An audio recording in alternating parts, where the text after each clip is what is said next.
In the bustling city of Phoenix, Arizona, Marcus Stone was known as the king of real estate. At 32, he owned 3 successful property development companies, drove the latest luxury cars, and lived in a mansion that overlooked the desert mountains. Everyone respected his business acumen, but behind his success lay a man consumed by pride and status. His wife, Sarah, was the complete opposite. Gentle and soft-spoken, she had married Marcus for love, not money. For 7 years, she stood by his side through every business deal and social event. But those 7 years became a source of deep pain for both of them, as month after month passed without the blessing of children. The tension in their marriage had been building like storm clouds.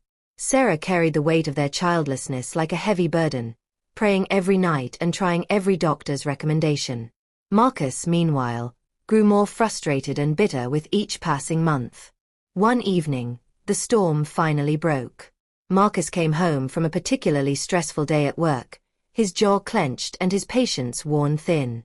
Sarah was sitting in their bedroom, folding laundry with trembling hands. 7 years, Sarah, Marcus shouted, throwing his briefcase onto the dresser. 7 years and still no child. Do you want me to die without leaving a legacy? Sarah looked up slowly, her voice barely above a whisper. Marcus, I've tried everything. We've tried everything. Maybe we should see another specialist. There might still be hope. Hope? Marcus laughed bitterly. That's all you ever say.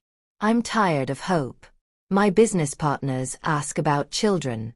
My clients see other men my age with sons to carry on their names. Do you know how it feels to be seen as incomplete? Tears filled Sarah's eyes. Please don't talk like this. I'm your wife. We promised each other for better or worse. Why are you treating me like I'm nothing? Marcus's voice grew louder, his anger consuming his reason. Because you are failing me. What good is a wife who can't give her husband children? You live in my house, wear my jewelry, drive my cars, yet you can't give me one child to carry the Stone name. Sarah, you're a curse in my life. Sarah's lips trembled as she tried to speak. Don't call me a curse. I've prayed until my knees were sore. I cry myself to sleep begging God for a baby. Do you think this brings me joy? I'm in pain too, Marcus. But Marcus had already made up his mind. He paced the room like a caged animal, his business mind calculating his next move. I'm done waiting. I won't let you waste any more of my life. Tomorrow I'm calling my lawyer. This marriage is over. Sarah gasped as if she'd been struck. Divorce? After everything I've done for you? After I supported you when you were building your first company? Marcus, have you forgotten the love we once shared? Marcus turned to face her, his eyes cold and distant. Love doesn't build legacies. My mother was right. I should have left you years ago. I need a wife who can give me children, not a woman who fills my house with empty dreams. Sarah fell to her knees, clutching the edge of his suit jacket. Please, Marcus, don't do this. Give me more time. God can still answer our prayers. Marcus pulled away as if her touch disgusted him. God has nothing to do with this.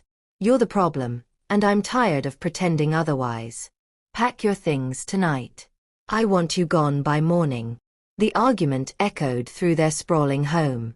The housekeeping staff whispered among themselves but dared not interfere. Sarah's sobs filled the air as she made one final plea. Marcus, look at me. Really look at me. I'm the woman who cooked your favorite meals, who celebrated every business success with you, who held you when you had pneumonia. I've given you everything I could. Don't throw me away like garbage. But Marcus's heart had turned to stone.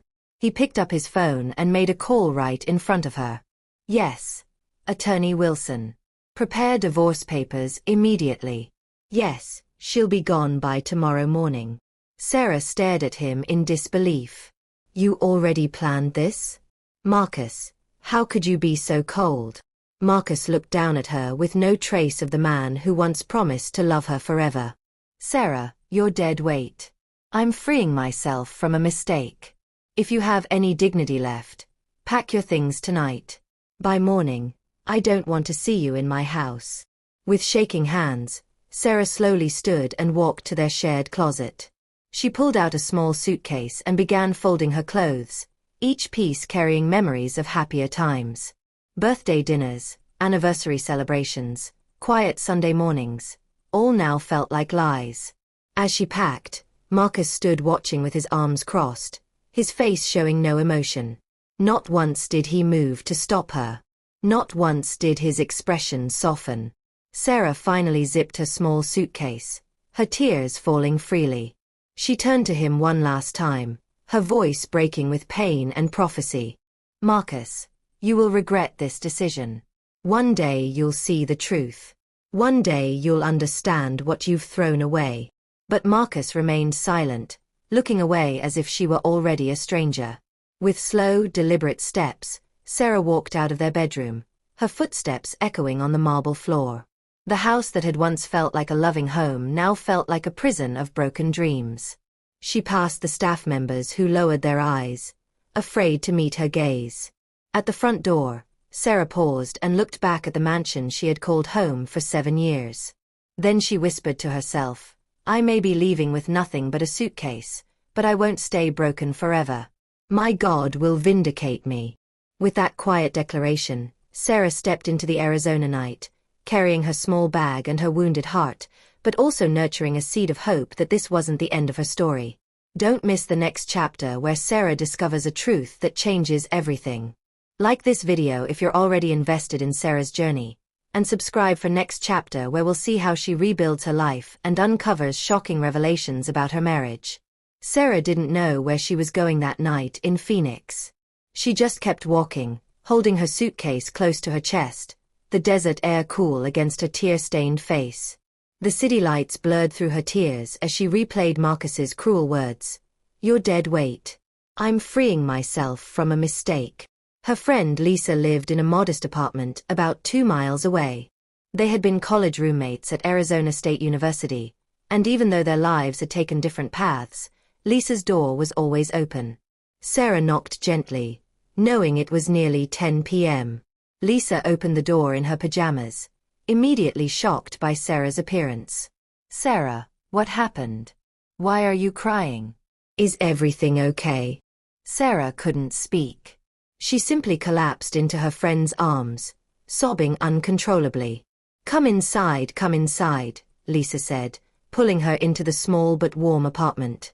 She guided Sarah to the couch and closed the door behind them. Talk to me. What's going on? He threw me out, Sarah whispered through her tears. Marcus. He said I'm the reason we don't have children. Lisa's face hardened with anger. That man has lost his mind. After all these years, he throws you out like trash. Sarah rested her head on Lisa's shoulder. I don't even know where to start rebuilding my life. I left with just this suitcase. Everything else is still in that house. Lisa gently rubbed her friend's arm. Don't worry about that now. You'll stay here as long as you need. I don't have much space, but this apartment is your home now too. Sarah closed her eyes and let out a long, shaky breath. Thank you, Lisa. I don't know what I'd do without you. The two friends sat in silence for a moment before Lisa stood up. Come on, let me run you a hot bath and make some tea. Tomorrow we'll figure out the next steps. That night, Sarah couldn't sleep despite the comfortable guest bed. Her mind kept racing back to Marcus's final words, the way he looked at her like a stranger, the coldness in his voice. By morning, her pillow was soaked with tears. Days turned into weeks. Sarah stayed in Lisa's apartment, trying to hide her depression, but she could barely eat or find motivation to leave the house. She would sit by the window for hours, staring out at the busy Phoenix streets as if waiting for something to change. Lisa tried everything to lift her spirits. Sarah, come with me to the farmer's market. Let's get some fresh air and maybe grab some coffee. But Sarah shook her head. I don't want people to see me. What if someone asks about Marcus? What would I even say? You'd tell them the truth, Lisa replied firmly. That he's a fool who threw away a diamond because he wanted something that glittered more. One morning, Lisa brought up something that had been weighing on her mind. Sarah, can I ask you something personal? Have you ever had a complete fertility workup done? Sarah looked confused. What do you mean? I mean proper medical tests. Blood work, hormone levels, everything. Have you ever been tested to make sure the issue wasn't on your end? Sarah shook her head slowly. Marcus always said it was obviously me. He refused to get tested himself. He said real men don't have those kinds of problems. Lisa frowned deeply. So you just took his word for it? For 7 years. I didn't have a choice, Sarah said weakly. He wouldn't listen to any other possibility. And his mother. She constantly called me names and blamed me for everything. Lisa stood up with determination. This ends now. We're going to the medical center tomorrow. You need to hear the truth from a doctor, not from that arrogant ex-husband of yours. The next day, they went to Phoenix Medical Center, a reputable private hospital where Lisa knew one of the nurses. Dr. Rodriguez, a compassionate physician in his 40s, welcomed them into his office. How can I help you today, Mrs. Stone? He asked gently. Sarah looked down nervously. Lisa answered for her. She was married for 7 years with no children. Her husband divorced her claiming she was infertile, but she's never actually been properly tested. We want a complete fertility evaluation. Dr. Rodriguez nodded thoughtfully. You absolutely did the right thing coming here. We'll run comprehensive tests and get you real answers. They spent the next several hours doing blood work, ultrasounds, and hormone level checks. Sarah felt anxious the entire time, wondering if Marcus had been right all along. What if she really was the problem? 2 days later, the results were ready. Sarah sat across from Dr. Rodriguez, her hands sweating with nervousness. Dr. Rodriguez adjusted his glasses and smiled reassuringly. Mrs. Stone, I have good news. Your reproductive system is completely healthy. You're ovulating normally, your hormone levels are perfect, and there's absolutely nothing wrong with your fertility. Sarah blinked in shock. Nothing wrong? Nothing at all. Nothing whatsoever, the doctor confirmed. If there was no pregnancy during 7 years of marriage, I would strongly recommend that your ex-husband get tested. From everything I can see here, you are completely capable of having children. Sarah covered her mouth as tears filled her eyes, but this time they were tears of relief and vindication. I don't know what to say. Lisa jumped up from her chair. I knew it. That man lied to you for years, Sarah. He blamed you to cover his own shame and insecurity. Sarah felt the world spinning around her. So all this time, all the prayers, the self-doubt, the shame I carried, I was never the problem. Dr. Rodriguez smiled kindly. You were never the problem. And when you do find the right partner, I believe you'll be blessed with children. Don't let what happened steal your peace or your hope. Outside the medical center, Sarah sat on a bench, her body shaking from the weight of the truth she'd just learned. All these years, she whispered, I begged God to fix what was wrong with me. I hated myself. And I was never broken. Lisa sat beside her and held her hand tightly. Marcus will pay for what he did to you. Mark my words, Sarah. One day he'll look at you and wish he never let you go. Sarah looked up at the clear Arizona sky. Maybe this is where my healing really begins. The truth is finally out. But how will Sarah use this revelation to rebuild her life? Don't miss. The revelation at the medical center changed everything for Sarah. Over the next few weeks, she began to transform from the broken woman who had been thrown out into the Phoenix night. She started helping Lisa with her small catering business, and for the first time in months, she began to smile again. I want to start something of my own, Sarah told Lisa one evening as they prepared orders in Lisa's tiny kitchen. Maybe a small restaurant. I've always loved cooking, and people used to rave about my food. Lisa's face lit up with excitement. Yes. That's the spirit I remember from college. Let's make it happen. They used Lisa's small patio to start a food stand. Every morning at 5 a.m., Sarah would prepare fresh breakfast burritos, homemade pastries, and gourmet coffee. By 7 a.m., office workers from the nearby business district were lining up to buy her food. People began to recognize Sarah not as Marcus Stone's ex-wife, but as the woman who made the most incredible breakfast burritos in downtown Phoenix. Her small stand, Sarah's Sunrise Cafe, became the talk of the neighborhood. One afternoon, a regular customer smiled at her warmly.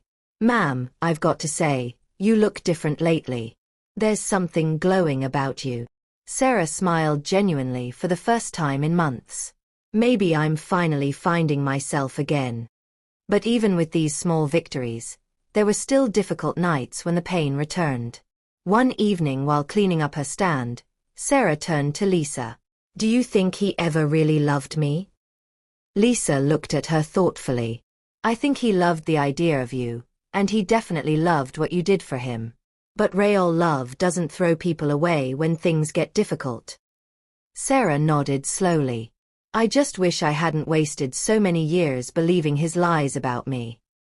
"You didn't waste them," Lisa said firmly. "You grew stronger. You learned resilience. And one day, God will give you more than you ever lost." Sarah didn't respond immediately, but something was definitely changing inside her. A quiet strength was building, like a phoenix preparing to rise from ashes. One Sunday afternoon, Lisa came home from church with interesting news. "Sarah, guess what I heard today?" Sarah looked up from her recipe book. "What happened?" "I saw Marcus's business partner at church. He told me Marcus is getting remarried. Some flashy social media influencer from Los Angeles named Victoria." Sarah's heart paused for just a moment. "Oh," she said quietly, surprised by how little it actually hurt. Lisa continued, "He's planning this huge, elaborate wedding. Apparently he's inviting half of Phoenix's elite society. He wants everyone to see what he calls a real wife." Sarah looked away and continued writing in her recipe book. "He hasn't changed at all, has he? You know what's crazy?" Lisa added. "Word is he might even send you an invitation, just to show off." Sarah didn't say anything for a long moment. She just continued planning her menu for the next week. Then she whispered, "Let him do whatever makes him feel important. I know who I am now." But that night, as she lay in bed, Sarah placed her hand over her heart and stared at the ceiling. She remembered Dr. Rodriguez's words, "You are completely capable of having children." She whispered a prayer into the darkness. "God, if you saw all my tears and heard all my cries, please show the world that I was never broken.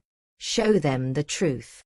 Meanwhile, across town in his luxury penthouse, Marcus was busy planning what he called the wedding of the century. Victoria, his bride-to-be, was everything he thought he wanted: beautiful, social media famous, and eager to be seen on his arm at Phoenix's most exclusive events. "This wedding will be legendary," Marcus told his wedding planner. "I want every important person in Arizona there. Spare no expense." But late at night, when Victoria was busy with her social media posts and the house was quiet, Marcus sometimes found himself thinking about Sarah. He remembered how she used to make his coffee exactly the way he liked it, how she would wait up for him after long business trips, how she cried the night he threw her out. He quickly pushed those thoughts away. "She was holding me back," he would tell himself. "Victoria will give me the family and status I deserve." One afternoon, while reviewing the guest list with his wedding planner, Marcus paused at his pen. "Add one more name," he said with a cold smile. "Who?" the planner asked. Marcus wrote it himself, "Sarah Stone." The planner raised her eyebrows. "Your ex-wife? Are you sure about this?" Marcus didn't explain his reasoning. He just smiled with cruel satisfaction. "Send her a first-class invitation. Front row seat. I want her to have the best view of what she lost." What Marcus didn't know was that his decision to invite Sarah would backfire in the most spectacular way possible. He thought he was setting up Sarah's final humiliation, but he was actually creating the stage for his own downfall. 3 weeks before the wedding, Sarah received the elegant gold-embossed invitation. She read it calmly, then placed it on Lisa's kitchen table. Lisa picked it up and immediately started fuming. What kind of sick joke is this? Is he completely out of his mind? But Sarah surprised her friend with her reaction. She didn't cry, didn't rage, didn't throw the invitation away. Instead, she smiled, a calm, knowing smile that carried years of wisdom and pain transformed into strength. Actually, Sarah said quietly, I think I'll go. Lisa stared at her in shock. You can't be serious. Sarah's voice was steady and sure. Very serious. And I think it's time Marcus learned the truth about who the real problem was in our marriage. The morning of Marcus and Victoria's wedding arrived with typical Arizona sunshine. The entire city seemed to buzz with excitement about what was being called the social event of the year. The venue was the luxurious Desert Canyon Resort, with its sweeping views of the Red Rock Mountains and infinity pool that seemed to stretch into the horizon. Marcus stood at the altar in his custom-made tuxedo, adjusting his gold cufflinks nervously. The venue was packed with Phoenix's elite, city council members, real estate moguls, social media celebrities, and business executives. Everything was exactly as he had envisioned. Grand, expensive, and designed to showcase his success. But his eyes kept darting toward the entrance, searching for one particular guest. Victoria was in the bridal suite, surrounded by her bridesmaids and a team of photographers documenting her every move for social media. Her dress was a $50,000 creation from a famous designer, covered in crystals that caught the light like stars. She looked stunning, but behind her perfect makeup, she carried a secret worry. For months, Victoria had been trying to get pregnant, just like Sarah before her. And just like Sarah, she was having no success. But unlike Sarah, Victoria had insisted they both get tested early in their relationship. Marcus, she had said 6 months ago, before we get married, I think we should both see doctors. Just to make sure everything's okay. Marcus had exploded with anger. Are you questioning my manhood? I don't have problems. My ex-wife was the problem. But Victoria was not as gentle as Sarah had been. Either we both get tested, or there's no wedding. I'm not going to be blamed for something that might not even be my fault. Reluctantly, Marcus had agreed to the testing, but he had never shared the results with Victoria. When she asked about them, he always changed the subject or got angry. Now, as Victoria prepared to walk down the aisle, that conversation weighed heavily on her mind. Meanwhile, Sarah was getting ready in Lisa's apartment, but her preparation was very different from Victoria's elaborate routine. She wore an elegant navy blue dress that complemented her natural beauty, and her hair was styled simply but perfectly. But the most striking thing about Sarah wasn't her appearance. It was the calm confidence that radiated from her. Are you sure about this? Lisa asked for the 10th time, applying Sarah's subtle makeup. Sarah smiled peacefully. I've never been more sure of anything in my life. The real shock was waiting outside. Lisa had arranged for a black Rolls-Royce to be parked at the curb, driven by her cousin who worked for a luxury car service. But even more shocking were the 3 small passengers who would be accompanying Sarah. They weren't Sarah's children, not yet. They were the 3-year-old triplet sons of Lisa's sister, who was out of town and had asked Sarah to babysit. The boys, James, Michael and David, had grown attached to Sarah over the past few months, calling her Aunt Sarah, and following her around like devoted shadows. Aunt Sarah, are we going to a party? Little James asked, tugging at his miniature navy suit. Sarah knelt down to his level, adjusting his tiny bow tie. Yes, sweetheart. We're going to show some people what real family looks like. As they drove toward the resort, Sarah felt a supernatural calm wash over her. She wasn't going to the wedding to cause drama or seek revenge. She was going to let the truth speak for itself. At the resort, the wedding ceremony was about to begin. Marcus stood at the altar, still scanning the crowd. The officiant cleared his throat. Ladies and gentlemen, please rise for the bride. The wedding march began to play, and all heads turned toward the back of the venue. But instead of Victoria appearing, there was a commotion at the entrance. Sarah walked in, and the entire wedding fell silent. She entered with quiet dignity, holding the hands of 3 adorable little boys in matching suits. To everyone watching, it appeared that Marcus's ex-wife had returned with triplets. The resemblance was actually quite strong. The boys had similar coloring to both Sarah and Marcus, making the assumption natural. Gasps echoed through the venue. Phones came out immediately, recording what everyone assumed was the most dramatic wedding interruption in Phoenix history. Marcus felt his knees go weak. "Tell me I'm dreaming," he whispered to his best man. Sarah walked calmly to the front row, the exact seat Marcus had reserved for her, and sat down with the boys.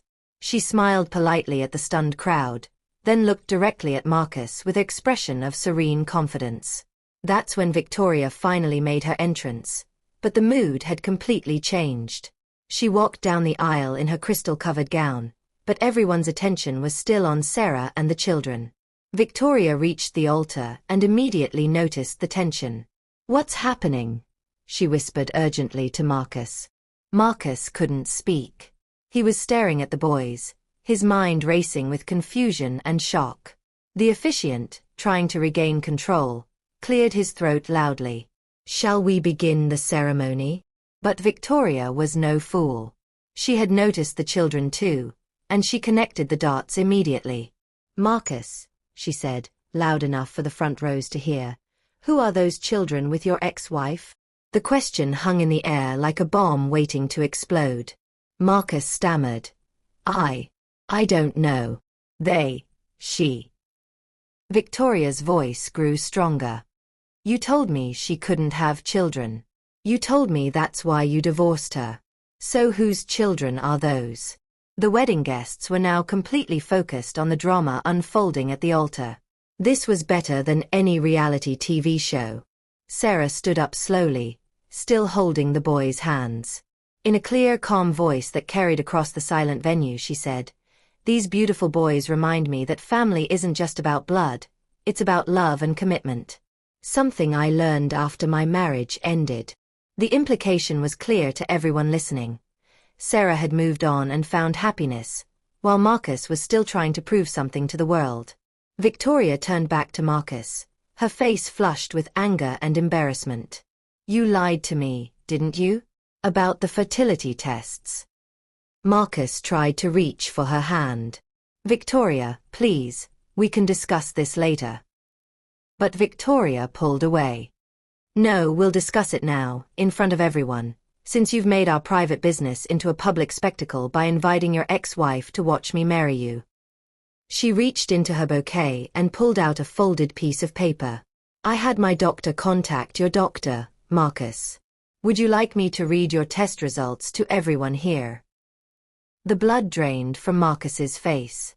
"Victoria, don't." But Victoria was beyond caring about his reputation. "Severe male factor infertility," she read aloud. "Recommendation: immediate medical intervention required." The wedding venue erupted in shocked murmurs and gasps. Sarah simply smiled, squeezed the boys' hands gently, and walked toward the exit. She had accomplished exactly what she came to do: let the truth reveal itself. As she reached the door, she turned back one final time. "Marcus," she called out, her voice carrying over the chaos, "I forgive you. But you owe apologies to more than just me." And with that, Sarah and the 3 boys walked out into the Arizona sunshine, leaving behind a wedding in ruins and a truth that could no longer be hidden. The destroyed wedding at Desert Canyon Resort made headlines across Phoenix within hours. Videos of Victoria reading Marcus's medical results at the altar went viral on social media. The hashtags #DesertWeddingDrama and #Sarah'sRevenge trended nationally, with millions of views and countless comments. "Can you believe she exposed him like that at his own wedding?" One comment read. "Justice served cold," wrote another. "He destroyed that poor woman's life for 7 years." Marcus stood alone at the altar, his expensive tuxedo feeling like a costume now. The venue had emptied quickly after Victoria stormed out, her $50,000 dress trailing behind her as she declared the wedding permanently cancelled. Most of the guests had followed her, whispering excitedly about the drama they'd just witnessed. His best man approached cautiously. "Marcus, maybe we should get you out of here. The photographers are having a field day." Marcus nodded numbly and allowed himself to be led to a back exit, but the damage was already done. His reputation, built over decades of careful business networking, was crumbling in real time. Meanwhile, Sarah had returned to Lisa's apartment, where she was helping the triplets out of their little suits. The boys were excitedly chattering about the fancy party they'd attended, completely unaware of the earthquake they'd helped create. "Aunt Sarah, why did everyone look so surprised when we walked in?" little Michael asked as Sarah helped him into his regular clothes. Sarah smiled gently. "Sometimes grown-ups need to learn important lessons, sweetheart. And sometimes children help teach those lessons just by being themselves." Lisa was practically bouncing with excitement as she scrolled through social media. "Sarah, you're famous. Look at all these comments.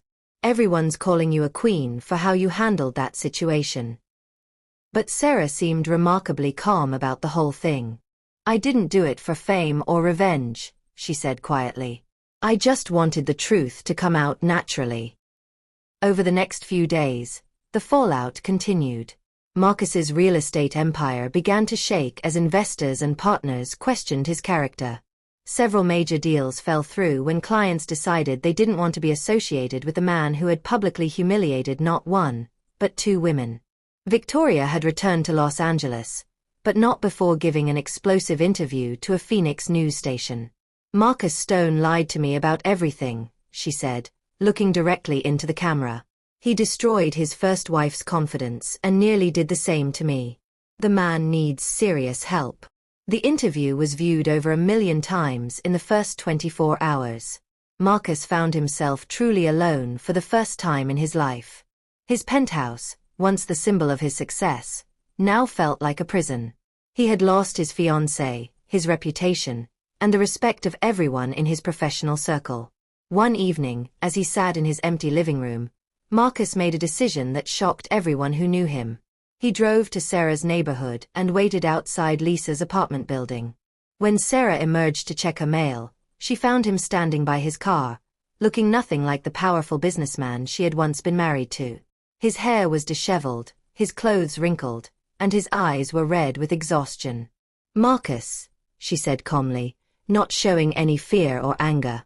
"I came to apologize," he said, his voice barely above a whisper. "And to tell you that you were right about everything." Sarah listened as he continued. "I got retested after the wedding disaster. The doctors confirmed it.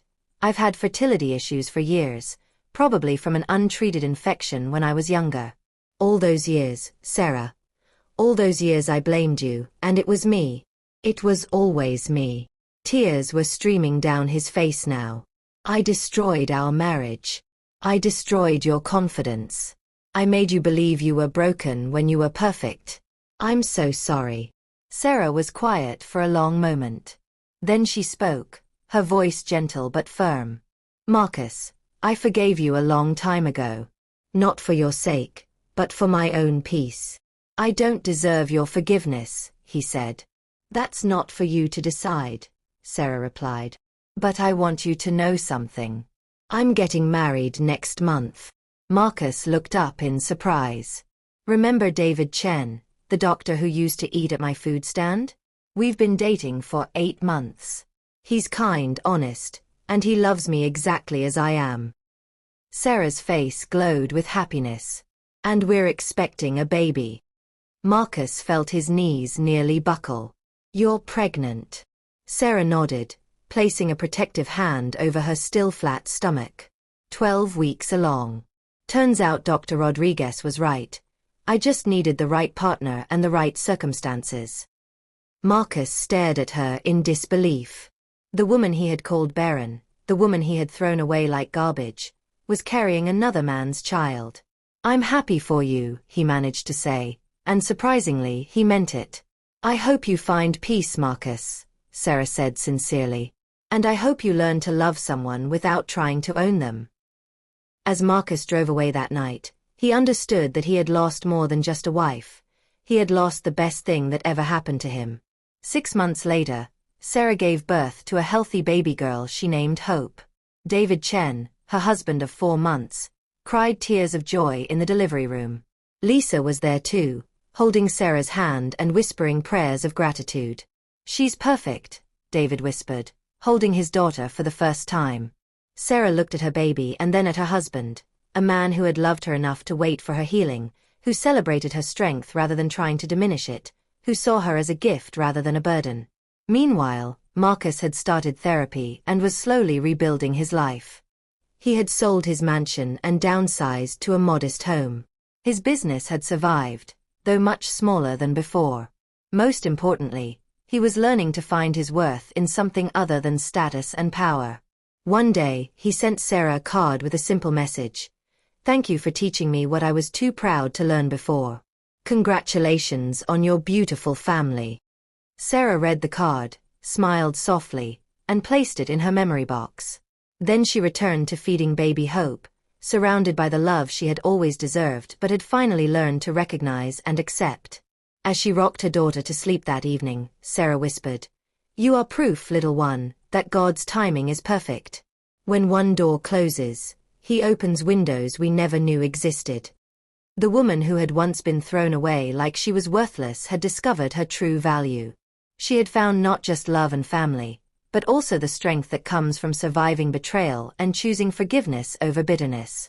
Sarah's story became legendary in Phoenix, not as the woman whose wedding was ruined, but as the woman who rose from the ashes of betrayal to build something beautiful. Her small restaurant, Hope's Kitchen, became one of the most beloved establishments in the city, known not just for excellent food, but for the warm, genuine spirit of its owner. And Marcus.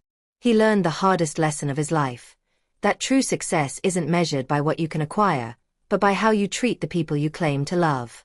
Sometimes the greatest victories come not from revenge, but from choosing to heal and allowing truth to speak for itself. Wow. What an incredible journey from heartbreak to healing. Sarah's story proves that sometimes our greatest betrayals lead us to our greatest blessings. If this story touched your heart, smash that like button and subscribe for more amazing stories of resilience and redemption. Share this video with someone who needs to hear that their current chapter isn't their final story. Better days are coming. What did you think of Marcus's downfall? Let us know in the comments below, and don't forget to ring that notification bell so you never miss our latest uploads.